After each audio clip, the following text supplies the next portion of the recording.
of video. Okay, thanks. So let me show you an example of what this looks like. Earrings is a video made by a 7th grade Asian American girl detailing how she spends and potentially makes money from making and selling earrings.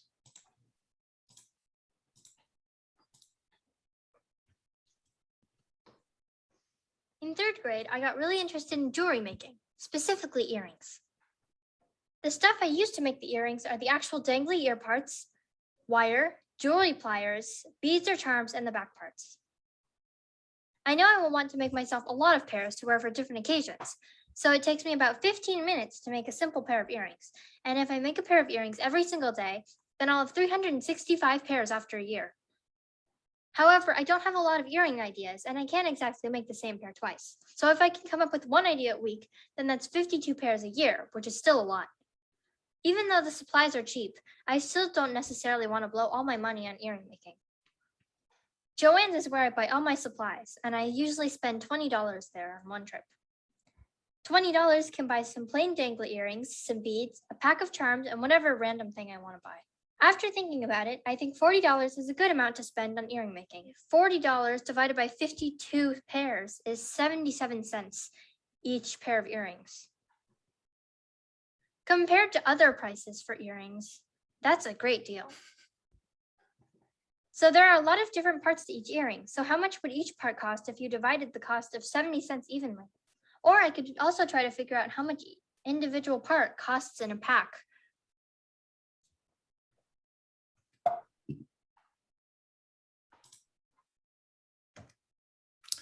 So thank you. So that is a 7th grader making a movie about one of her hobbies, making earrings, right? And sort of figuring out how she goes about doing that. And then, really pinpointing the math there, right? So what happens in my process is after they've made this movie, they've thought a little bit about math, then they show it to each other, and then they can engage in conversations about the math that's there. And it opens up questions for them to have mathematical discussions based on the actual real world knowledge.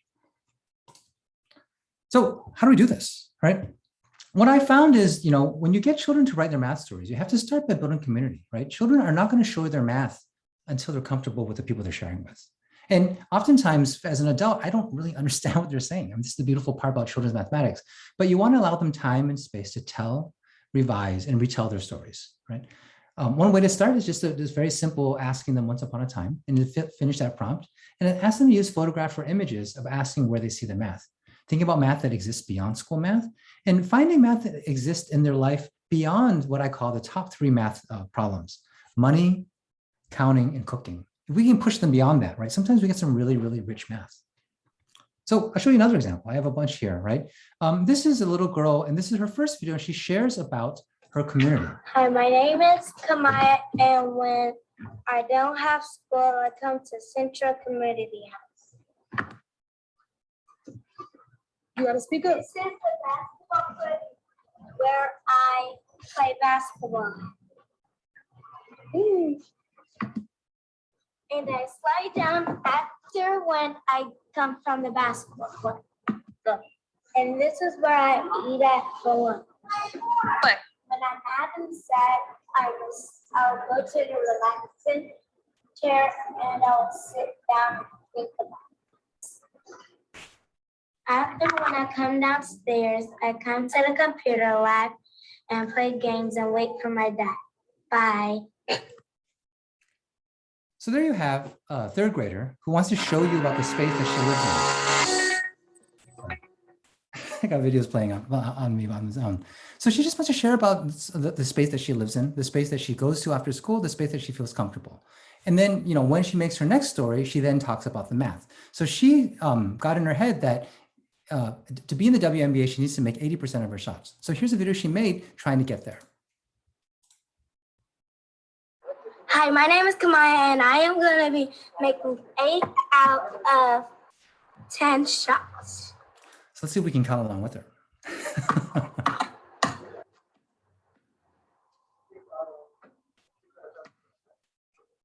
Oops. There's 1. Right? That's 1. 2.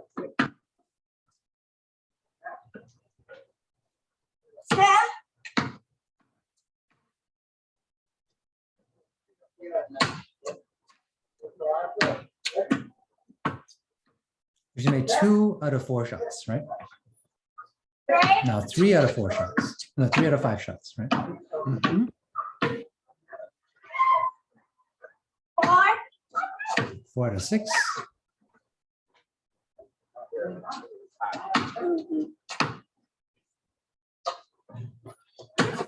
4 out of 7.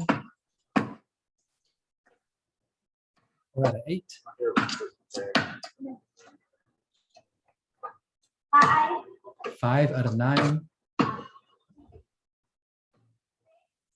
out of 10. Right. So here we could pause and be like, is she getting to 80%? Right? She made 6 out of 10. And the video just keeps going on. But what happens is as she made this video and then we have a conversation about it together, then the students are really unpacking what 80% means for their shots. Okay? You want to watch the rest? Let's watch the rest. Mm. 6 out of 11. 7. 7 out of 12. 1 more. Right? 8. So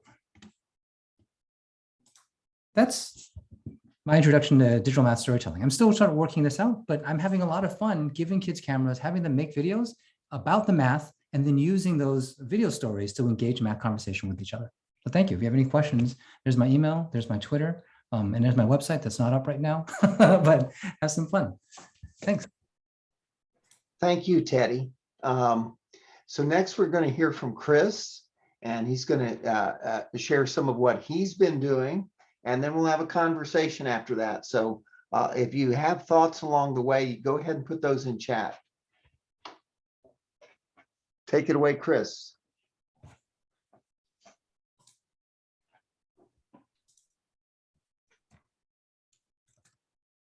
We need some, need to unmute probably. Okay, I think I'm unmuted now. Yep. Great. Okay. So I'm excited to share this activity with you. And there's actually, if you saw the earlier webinar with Ranthony Edmonds, there's a connection between what I'm going to talk about and what she did. So I got a chance to meet her a year or two ago, and I kind of hatched this idea from talking to her of what if I made a STEM coding activity for Hidden Figures. So this is Katherine Johnson, and she did also these calculations for NASA. And so that's the connection between the two webinars if you saw the last one, and everybody raves about her talk from last time. So the situation, I don't know if you've seen the Hidden Figures movie or not, but the situation in sort of 1961, 1962 was that Russia had launched a person into space and come back again, but it was a lot like the Blue Origin launch with Jeff Bezos. Like Jeff Bezos goes up into space and he sort of comes back down again. He doesn't actually make an orbit of the Earth. He just kind of goes up and then back down. That's what Russia had done that at this point in history, and the US was trying to catch up. They really wanted to launch a person into space that would make multiple orbits and then come back down again. That had never been done before. And John Glenn, the great Ohioan John Glenn, was going to be the astronaut on board. Now the problem, as I'll explain in a second, is where to send the boats. So let me explain what that problem is, and I'm going to explain it with I don't know if people saw the Inspiration 4 launch, the SpaceX launch, with the all civilian crew. I think that was just 2 weeks ago. And so that there was a SpaceX launch, and they were orbited the Earth a bunch of times, and they were up there for about 3 days, and then they came back to Earth and then landed in the ocean. So this is a picture of them landing in the ocean. You can see the parachutes there. And when I saw this picture, which was right as it came down, I was amazed that the boats were right there, ready to pick them up.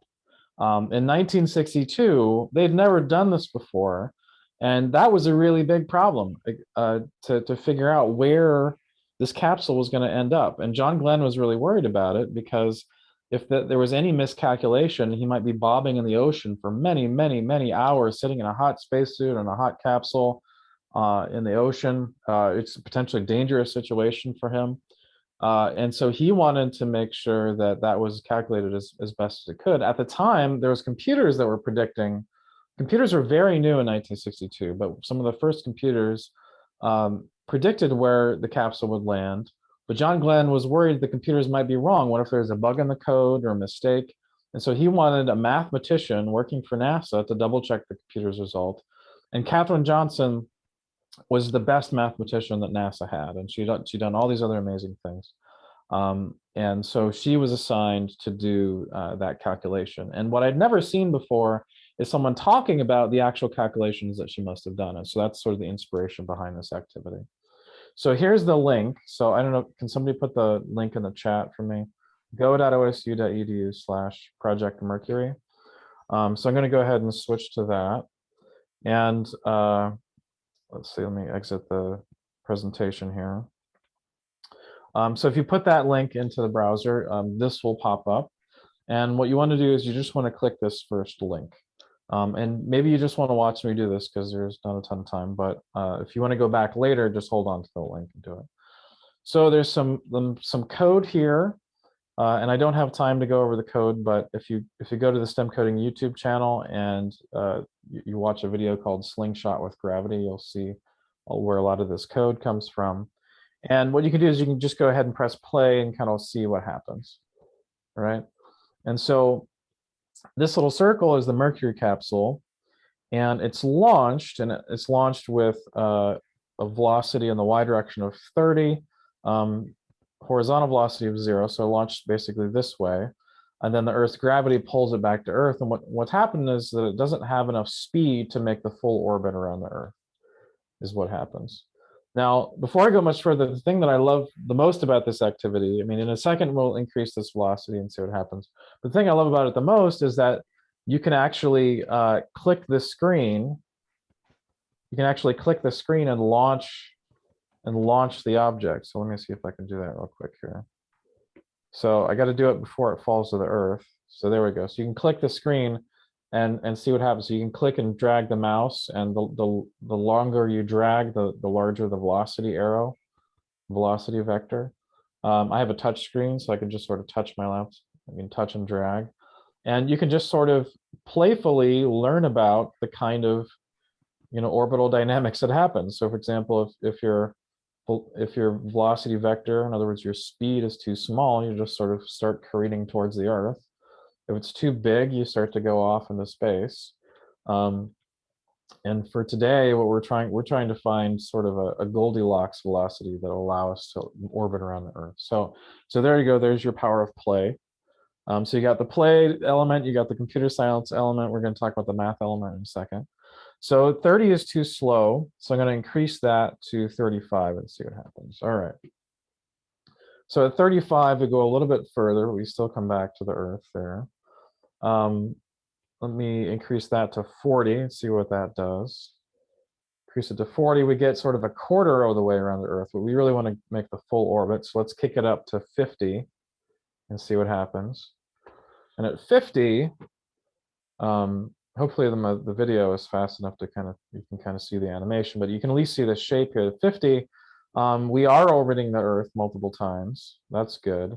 But we're going a little bit far out. The problem is that eventually we're going to have to bring John Glenn back to Earth, and this is a little bit too far away for us. So we really want something that it really hugs the orbit of the Earth pretty well. So 50 is too much. 40 was too little, so let's split the difference. Let's do something like 45. And yeah, that's pretty good. So that gives us sort of the multiple orbits thing, right? So that's kind of what we were hoping to do. So let's double check the result of this computer program. That's great that 45 is the number that allows us to make a nice orbit, but who knows if there's some issue with this computer program. There may be a bug in it, or there's some approximation that it's making. Maybe that approximation is accumulating over time. Complex simulations are never right because of their complexity. They're right because we double check that their predictions are accurate. And that's what Katherine Johnson had to do. She had to use her math knowledge to double check the result of this computer program. So empirically, what we just found is that if the velocity is too much, then you get a trajectory that's like this. If it's too small, it looks like this. So one way of looking at this is that the radius of curvature here is larger than the Earth. It's too big. Whereas the radius of curvature here is smaller than that. It's too small. And I know it's not exactly a circle, but hopefully you can kind of At the end of the day, that's basically what's happening. Now, Katherine Johnson knew her math, and according to math, any object that's on any kind of trajectory, so I have this sort of like winding trajectory here, will be experiencing acceleration that's related to the speed squared divided by the radius of curvature. So the larger the speed, the more the acceleration is through this curve. And then the smaller the radius, the tighter that curve is, the larger the acceleration there. Now, in this case, the acceleration is caused by gravity. Now, gravity is a force, and the force is equal to the mass times the acceleration. And so this is Newton's gravity, right? So here's the big M is the mass of the Earth, the little m is the mass of the capsule. This RP here is sort of the distance between the capsule and the center of the Earth, which is roughly the radius of the Earth. So that equals ma. All right. So now we're going to do a little bit of math here. Okay. So hold on to your hats. Ready? There's a little m here and there's a little m here. Okay.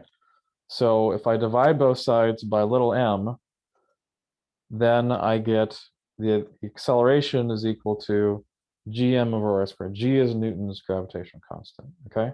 So that's the acceleration that's causing this thing to curve, right? And so the issue that we found with the program is that, we're starting at roughly the radius of planet Earth. There's the mass of planet Earth, g. So this is sort of all roughly a constant. And so that means that if our velocity is too big, then our radius of curvature is going to have to be big. But if our velocity is small, our radius of curvature is going to have to be small. What we'd really like is that if this radius of curvature of our orbit is the same as the radius of the Earth. And so if we set those two things equal to each other, we can solve for the velocity that gives us that. All right, so now we're going to do a little bit more math, so hold on tight. All right, so put on your algebra hats. All right. So what I can do is I can multiply both sides by r, right? And so this side is easy. R divided by r is 1, okay? R divided by r squared is 1 over r, right? And so I can rewrite this in terms of that, okay? And now all I got to do is figure out v is to take the square root of both sides, right? And so then v is the square root of gm over r, right? So now we're almost to the last step. So we just got to figure out what gm and r are, and so we can compare to our computer program. And so what we should do is, this is actually kind of an interesting step, because I did not just open up a physics textbook and say, all right, well, Newton's gravity is 6.67 times 10 to the minus 11, the mass of the Earth is whatever it is, radius of the Earth. I didn't actually do that. And the reason I didn't do that is because if I did all that, then we'd have to watch the animation take the 3 days for John Glenn come back around in space, and time is valuable than that, right? More valuable than that. So instead, what I did is I set g to 100, I set the mass of the Earth to 1,000, and then the radius of the Earth to 50, just so it was easily visible on the screen. So apologies to the physics teachers out there. I'm a physicist. I know how you feel, but this is what we're going to do. So we're going to stick this into the equation. I'm going to put it in Desmos or a calculator, and boom, we get 44.7, which is almost exactly the same as the 45 that we found from the program. So Katherine Johnson would say, it looks like the computer's result is okay. Now, obviously we haven't done the part where the capsule comes back to space, comes back to Earth, the re-entry part. If you're interested in that, the link to that is here. And so maybe somebody can put that into the chat. And so in this case, you put in some air drag into the simulation and sort of watch the thing come down, but you can still click and click and launch the thing. So I'm quite proud of this part. And there's plenty of other fun activities on the STEM Coding YouTube channel for people to check out. But I should give it back to Greg, and we should do some Q&A. All right. Well, thank you, gentlemen, very much. So lots of very interesting ideas for kids at various different ages. And combining programming and play and math and science, and then letting kids tell their own stories, and then getting them to discover. So before we get into the full Q&A, so what are some of the things that you've done? what groups have you worked with in Ohio of school age kids? Teddy, have you been working mostly in Central Ohio, and how Yeah, extensively? absolutely. Yeah, I when I started this project, I piloted it in some elementary schools here in Central Ohio and in Columbus, and then the pandemic happened, and I basically, you know, wasn't allowed to be in schools, and it just wasn't safe to work with kids in schools. It was actually a quite serendipitous. When I got the grants, I had to figure out what to do with it, and should I continue trying to work with kids? Should I try to organize things myself? And here in Columbus, they had the learning extension centers that Columbus City Schools put together. Learning extension centers were places where kids could come. They could bring the laptop that they're given by Columbus City Schools, the district, and they were paid adults who were there, who were going to give them technical support, help them get into Google Classroom and into their Zoom rooms, and then basically help them go into their online classes. For many of the children that I worked with, these learning extension centers were their lifeline. It was the only thing that was going on in which they could connect with other kids, in which they could sort of be themselves, in which they had snacks and food. And they had someone who was there to sort of help them through their learning as they tried to navigate online school during the pandemic. And so I was very fortunate to also be able to go into some of these learning extension centers and do some of the work. And it blew my mind. I got to meet some really amazing children. I got to meet some really amazing adult educators, community members who are not teachers, but from the community who are deeply caring about the work that happens there. And through this, I sort of augmented a lot of my own work. My own ideas of storytelling was very much that was based on what the stories the kids made. What I ended up finding was the stories come about from the conversations with the adult community members and the children, and the making of the video is this sort of playful process that goes back and forth. So I think an important thing maybe in both of your the work that you do is getting children to see themselves as mathematicians, as engineers, as physicists, as being in the game. And so seeing a role model like Katherine Johnson is good, but also then beginning to see themselves and other children as, okay, we're mathematicians, we're scientists, we can do mathematics, we can do science, we can write computer programs, we can be creators of ideas instead of just consumers of information. Yeah. So tell us a little bit about some of the things you've done with middle school or high school kids, Chris. Sure. So yeah, I try to focus on training teachers as much as I can. So each summer I train something between 12, 15, 20 teachers. Usually it's high school physical science and physics teachers. I'm excited that next summer I'll probably be training a lot of math teachers as part of the Ohio High Schools Math Pathways initiative, which has some courses that involve both math and computer science, so particularly discrete math and also data science. To maximize my impact, I work with teachers, and what was interesting is during the pandemic is that everybody had to switch to online learning.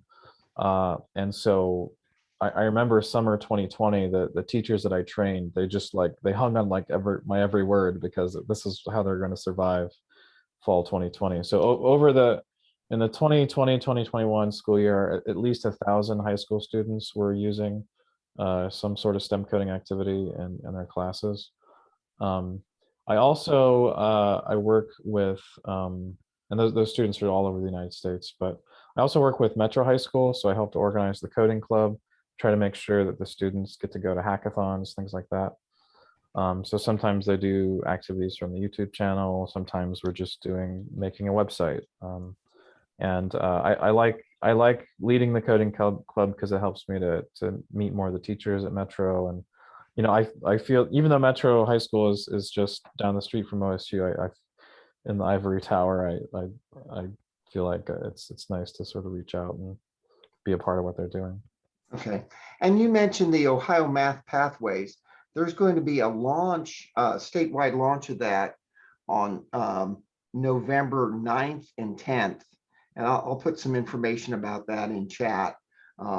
And we will also have information about that on the OMSC website if you want to participate in that. It's from 4 to 7:30 p.m. on November 9th and 10th.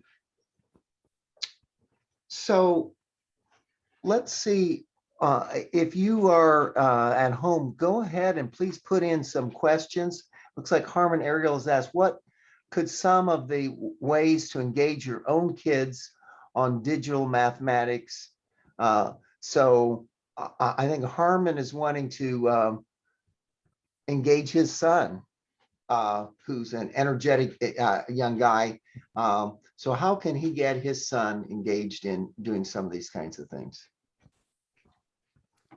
So I just put something in the chat about that. So there's a wonderful website, and I think it's a book by Christopher Danielson, who I know has been part of this work as well. But just about the beauty of talking about math with your kids, and particularly not just talking about math, but listening to math, and in ways that children can explain the mathematical thinking to you.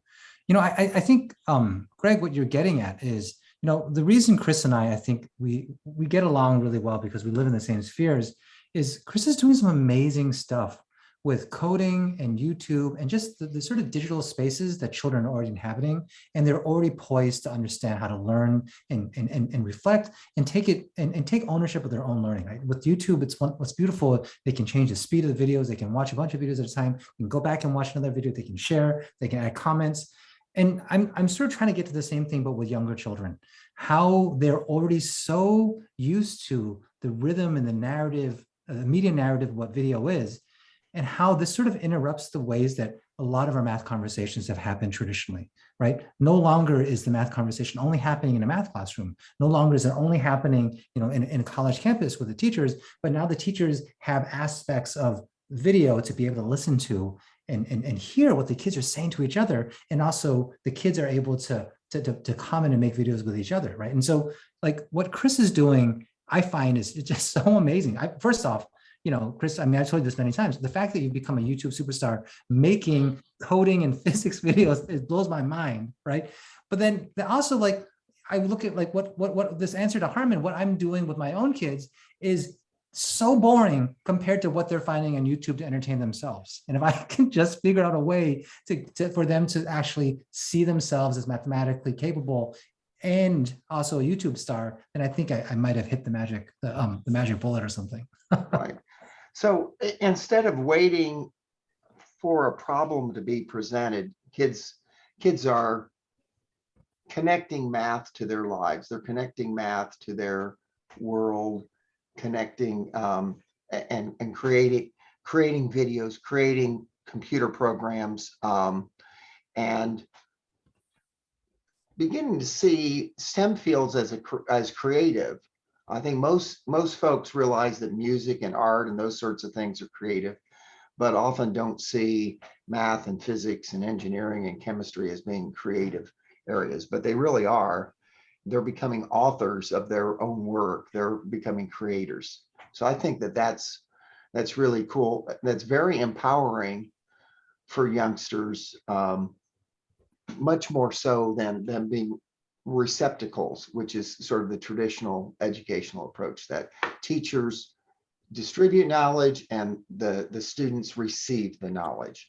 But that's not the kind of engaging math and science that the OMSC advocates or the other sponsoring organizations are advocating. They're advocating for a much more inactive involvement of the students. Okay, let's see, what else do we have in the chat? So I posted a link to a fractal puzzle that I made during the pandemic. And so it's the dragon curve. So I don't know if you've heard of the dragon curve, but that's one of the most famous fractals, and it has this amazing, beautiful pattern to it. And so what I did is I took the dragon curve and I put it over like something like 20 sheets of printer paper. And so if you print the PDF, you end up with this like gigantic puzzle that you have to tape together with Scotch tape to see the whole pattern. So it's this nice, you know, it's fun for the pandemic because you don't have to go out and do anything. You just try to put it together, and it's really fun. It's really fun, and it's actually kind of hard to piece it together, but it's a fun thing to do, hands-on thing to do. I used to have it on my wall. I would show you my webcam, but We have a couple things from Kim Yoke. First, she says it is, and she's the executive director of the Ohio Council of Teachers of Mathematics. It is so very important to listen to young people. It should guide the bulk of what we do in schools and in other contexts. Children's minds are creating all the time. We just need to give them the opportunity to share their thinking and creativity. So listen more, listen to children and give them a chance to let their thinking be seen and heard. I think one of the things that I picked up on what Teddy was saying earlier is that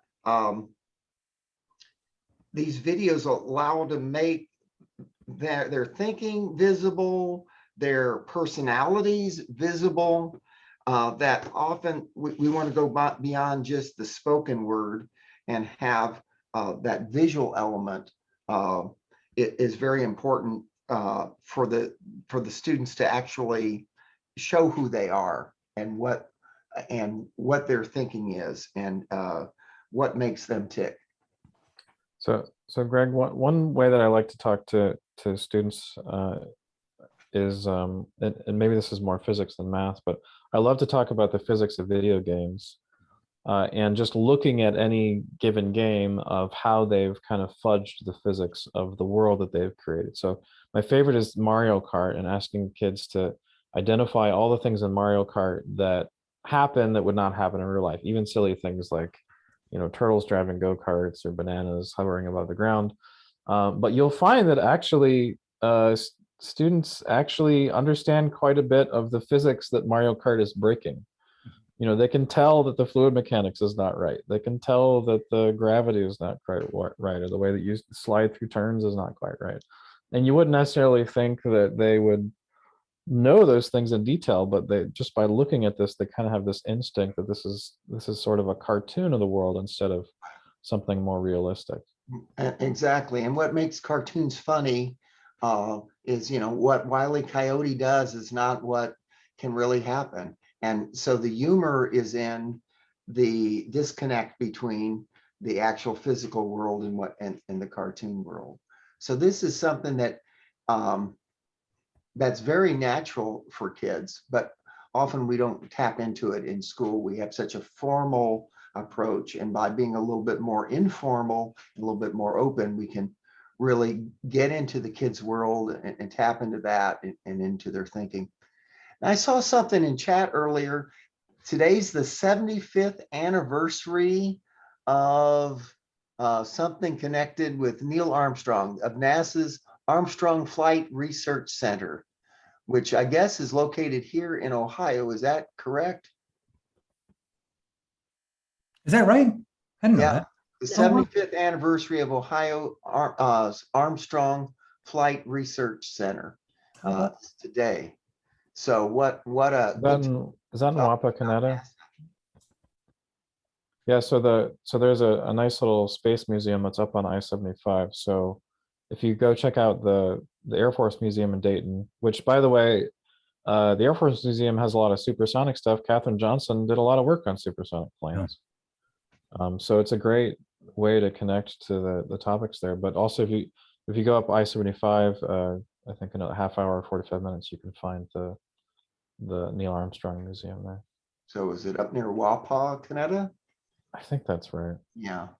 Okay. Well, I just want to say what I think is so powerful about this particular example that Chris has. I mean, when I saw Hidden Figures, and I remember I took my kids, I dragged my kids to see it, and then I went to see it again. Yeah. I mean, it was so impactful. But, you know, thinking about it, like, I've been in math for a long time. You know, I have a computer science degree. You know, I was a math teacher. I have a PhD in math. But when I was in that theater watching a room full of Black female mathematicians, I realized I've never seen that in my life, ever. In any situation I've ever been in, I've never seen a group of Black female mathematicians doing math together. And it's a movie, so it's fictive, you know, and you know they're playing up, you know, what it probably looked like. But it was it was such a not necessarily jarring, but such an illuminative experience of exactly what it looks like for us stereotypically of what mathematicians are and who does math.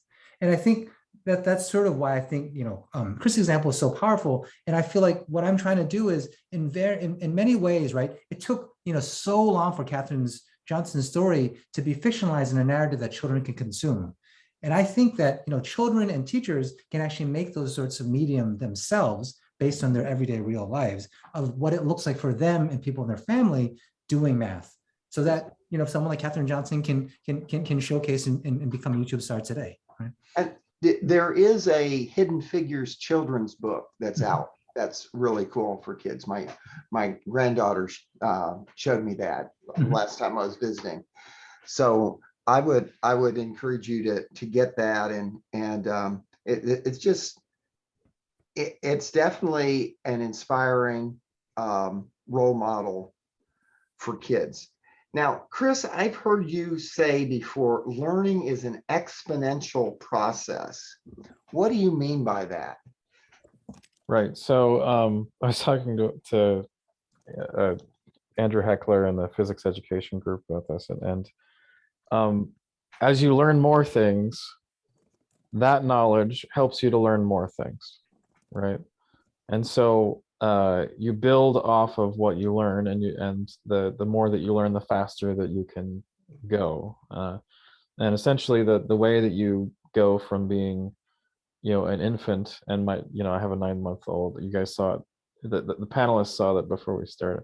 The way you go from being an infant to being, an 18-year-old graduate of high school, that's an exponential process. There's so many things you have to learn, and the way you go from an 18-year-old to being, a physics professor, that's the only way that would ever work is if learning is an exponential process. But unfortunately, the flip side of that is that if your learning is interrupted, like we saw in the pandemic, then it's exponential in the opposite direction, and you really have some catching up to do. So it's a blessing and a curse, I feel like. Yeah. Well, and I think there's been some more learning happen during the pandemic than a lot of people realize. And it may be a different kind of learning. Maybe kids are going for walks and kids are seeing nature. And so, okay, they're not learning science in the biology class, but maybe they're actually playing with tadpoles in the creek. And so I think connecting the learning of everyday experience with the classroom learning, I think is more effective in the kinds of things that y'all are doing with games and video and stories. It helps school kids to see the connections between what they do outside of school and what takes place in school. And I think that it's a shame, but that connection is often overlooked or missed in a lot of schooling. I think it's really hard. It's fascinating hearing what children are talking about today in the midst of the pandemic. I mean, there's so much science they've been talking about, vaccination rates, right? Like the sort of breakthrough, right? How viruses are spread. And it's terrifying, but also extremely rich because we're living in a world in which the kids are experiencing all of us trying to understand science together, right? And for some people, they're failing miserably. Yesterday, I was introducing to my freshman quantitative reasoning students a new unit on statistics and probability. And so I started by saying, where do you see these in your everyday life? Where do you see this being used in the near future? And they brought up, the COVID pandemic. They brought up weather. They brought up leisure activities of sports and different sorts of things. And so I had some examples in my pocket in case they didn't come up with anything, but they came up with 3 of the 4 things I had in mind and several others. So they're aware of the connections, but I think it's good to call attention to that because it's real easy to see a separation between the math we do in the real world and in school. And I'm sure, Teddy, you're familiar with ethnomathematics and the work that's been done there. There's kids who are street vendors and are very adept at computation, but when they go to school, they don't see the connection between that mathematical knowledge that they have and the school math knowledge. Yeah. Well, you know, Greg, I mean, this is something that you've talked about a lot is, you know, you not only as a mathematician, as a professor, but also as a parent, right? Your children have excelled in math, right? And so like, what is, like, what are the conversations like that you've had, right? You know, how are the ways that you introduce math talk so that it actually becomes, you know, very generative? Yeah, so it's just a matter of when things come up, you're measuring stuff, you see things, you talk about how much, how many, some of the, you know, if you think of the different kinds of questions that you can ask in English, you can ask who and what, but you also ask when, and when is about time, and you know, how much, how many. So many of the questions that we ask in everyday life are quantitative in nature. So kids ask questions all the time, right? And they want to know why. And some of it is turning those questions around and getting them to think about, you know, what do they already understand, and to draw them out. So it's just a matter of having a conversation a lot of times. And you know, Kim talked about being willing to listen earlier and how important that is. So listening and keeping the conversation going and capturing that teachable moment when there's this spark of interest in a topic to pursue that. I kind of have a question for the three of you. One of my mentors, OCTM, was Bill Hunt, and he used to say, people who know mathematics use mathematics. People who don't know mathematics just kind of get by. And what y'all are talking about is seeing mathematics and science in situations where it's not obvious to everybody that it is mathematics. How do we help people see the mathematics in everyday life?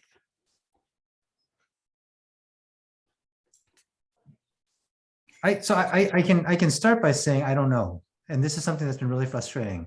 You know, I think when I started on this project of getting students to make math videos, you know, the initial videos that kids make are about, oh, let me make a math video. Okay, here's me at a store spending money. Oh, here's me trying to figure out, you know, how to share pizza with my friends. And there is math there, but it's fair. You know, it's math that we've seen in story problems all the time.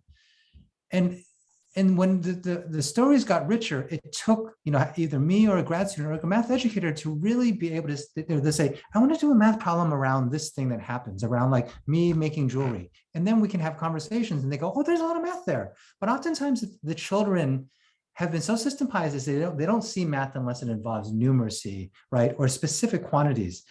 And I honestly, maybe I was naive. I honestly thought that would be something that children would be able to do themselves.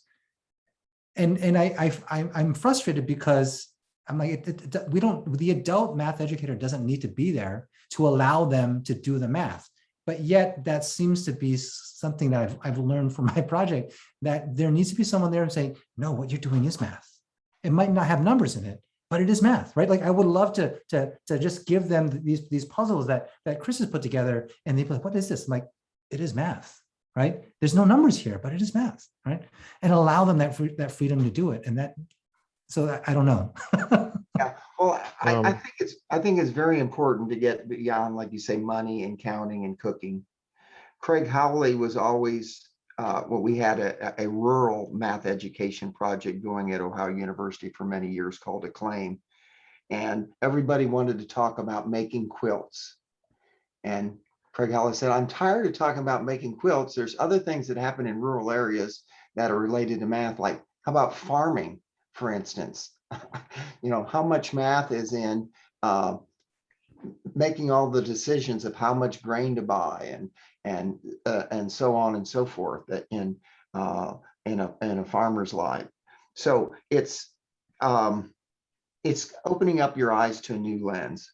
And Chris, I know you were starting to say something. Yeah, so what I want to say is that you know, everything is connected. Computer science is connected to physics, is connected to math. So like, and I'm a physics professor, so I don't necessarily wake up in the morning and try to figure out how do I get kids to do more math. But if there's a kid that likes computer science, and part of what the juice of what makes STEM coding really fun thing is that there's just certain students that maybe they're in a math class, maybe they're in a physics class. There's always those students that just don't feel very engaged. But then all of a sudden you're doing like they're coding Angry Birds, which on one level is a computer science activity, but on another level it has energy conservation in it. On another level it has quadratic equation in it, you know. All of a sudden that student is engaged in a way that they weren't before, and I hear that from a lot of teachers. And so for a student, so whatever axes that they're, you know, maybe they're interested in physics, you know, eventually physics will lead them back to math. If they're interested in computer science, eventually computer science will lead them to encryption and what are quantum computers and how do those work? Like the math comes back. The reason that math is because it just emerges. And so whatever direction they want to go, maybe it's Black history. They want to learn more about Katherine Johnson and her colleagues at NASA. That's going to come back around to like, oh, she was doing supersonic stuff. Now you're going into the history of aerospace. What does that mean? You know, so and my own personal self, like I was a good math student. I learned calculus earlier than other people did, blah, blah, blah. But I wasn't like winning math competitions. There was plenty of other kids in my class of 2000 or whatever, or 500 kids graduated that year from my big public high school. There's plenty of other kids that were better math students than I was. But I said, you know what? I'm not the best mathematician, but I can get good at computers, and I can learn how to solve problems that way, mathematical and scientific problems that way, that other people might have trouble doing. And so that's what I just kind of doubled down on. And that's so I don't see computer science off in this other thing. It's all connected for me, and I just wish more people could see it that way. Well, on that's a good note to end our conversation on, that everything is connected. And I think that's the key to this idea of STEM, is that, you know, we should not silo information, and that we should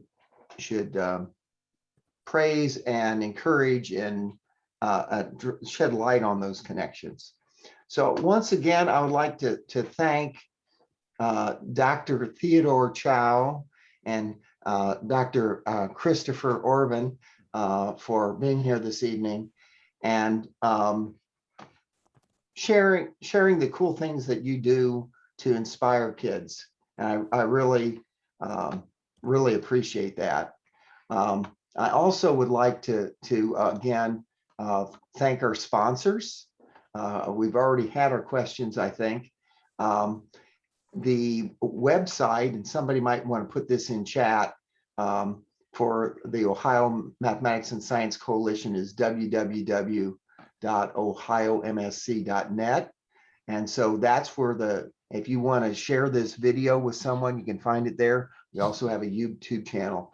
We want to thank our sponsors once again. I found out something today that I want to share with several folks in the math community. A dear friend of mine, Frank DeManna, I found out passed away yesterday in the Columbus, Ohio area, and there'll be services for him next Thursday. And if you want to find out more about that, feel free to contact me. I'll be getting that information, the details of that information later. So he was an inspiration to many of us, and did some very cool things to help students here in Ohio and across the nation, around the world. So thanks everyone for being here tonight. Thank you for being part of the Ohio mathematics and science community. I hope that you can see yourself more as being in the game of math and science after these inspirational ideas from our two guests this evening. And please join us on the OCTM chat on Twitter tonight in about a half hour. So Ohio Council of Teachers of Math is going to have a chat on Twitter. It's an after party. There's an after party at 8. You're all invited. Okay. And you've got that. Do you have the link or whatever in the chat? Is there some way that we can just go to Twitter and hashtag OCTM chat. I don't know if Kim is still on the line. Maybe she can post. Yeah, I think it's Teddy put it in the chat a little bit earlier. Right. Hashtag OCTM chat. Okay. Thanks again, everyone. Appreciate you being here. And we don't have a specific plan for our next webinar. If there is one, we'll be sure to get word out to everyone. Thanks for having us. This is great. All right. Thank you, Teddy and Chris. Okay.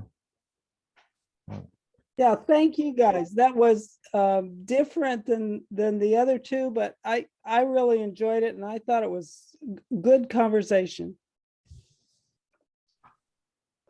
And Greg, thank you for moderating. Thanks, Greg. This is great. yeah, you're welcome. And if you is there some way we can get word to the math ed and math folks, especially at Ohio State, about Frank?